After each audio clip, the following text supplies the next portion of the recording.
Hi everyone, this is John Girardi with Right to Life of Central California, bringing you another in our 40 videos for 40 Days for Life series. 40 Days for Life is the international campaign of prayer and presence outside abortion clinics throughout this country and throughout the world. If you want to learn more about our campaign here in Fresno, you can visit rtlcc.org or give us a call at 559-229-2229. Today on the show, I want to talk about the sort of the Christian case against abortion and make a claim that basically the Christian case against abortion is primarily not even really Christian at all, not exclusively Christian anyway. Let me explain what I mean. A lot of times when the issue of abortion comes up, a pro-choice interlocutor might say, well, we can't outlaw abortion. We have to let everyone have their own choice in the matter of abortion, because otherwise you would be establishing your religious beliefs on everybody, your Christian beliefs, maybe even your Catholic beliefs on everybody else. And we live in America. It's a pluralistic country. We have the separation of church and state, and there's no and outlawing abortion is just imposing a Christian worldview. It's imposing theocracy. Now, this is a silly argument in a number of respects. Which we could go into. I mean, I don't know what they would call the civil rights movement, which was largely led by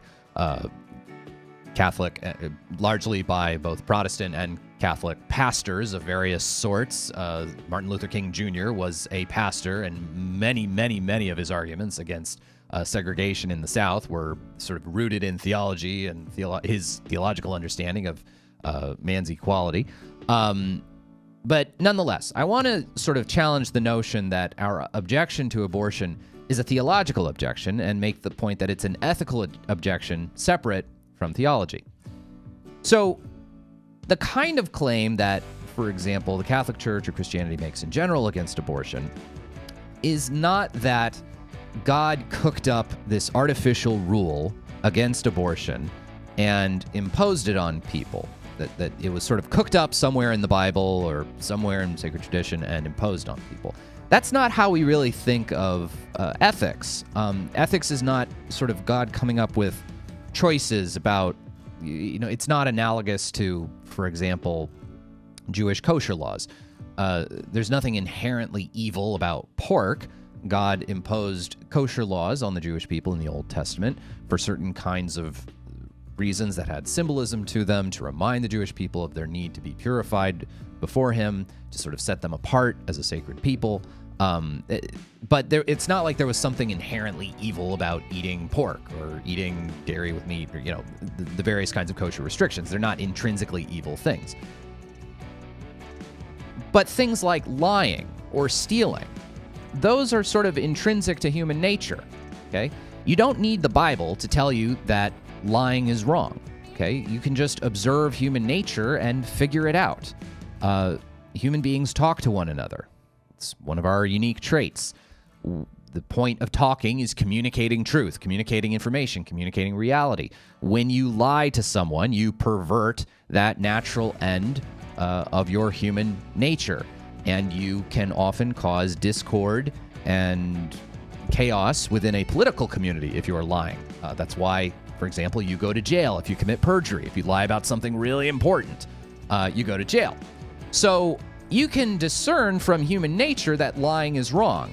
It's not like before God gave us the 10 Commandments, lying was okay, and then after the 10 Commandments, lying was wrong. It's not like some rule that God, cooked up or put together. Lying is wrong because it's embedded in our human nature.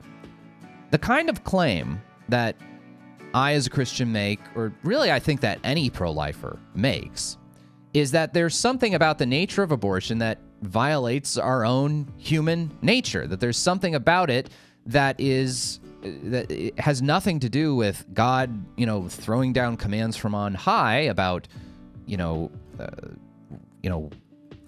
this, that, or the other. These are things that are embedded in human nature itself. We can reason by looking at our human nature, looking at the consequences of it, that killing other people is wrong.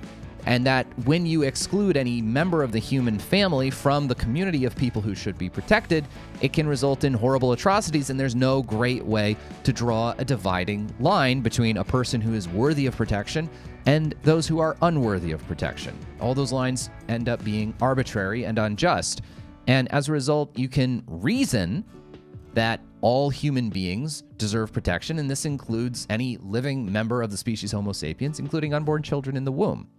Our arguments against abortion are, as a result, they're not exclusively Christian arguments. It's not like, this isn't like trying to pass a law saying that everyone has to give up meat during Fridays of Lent. This is trying to say that human nature is a certain way. There is a certain obligation to protect and cherish human life that's incumbent upon all of us, and that these obligations do not end at children who are born. It extends to all members of the human family. So push back when someone tries to say, oh, you're just imposing your Christian worldview on something. Push back. It's not an exclusively Christian argument. It's an argument that's certainly cognizable and embraced by a number of people who are atheists or not Christian or have no particular religious belief at all. And the kinds of claims that even Christians make about the morality of abortion, it's not evil because God cooked up some rule.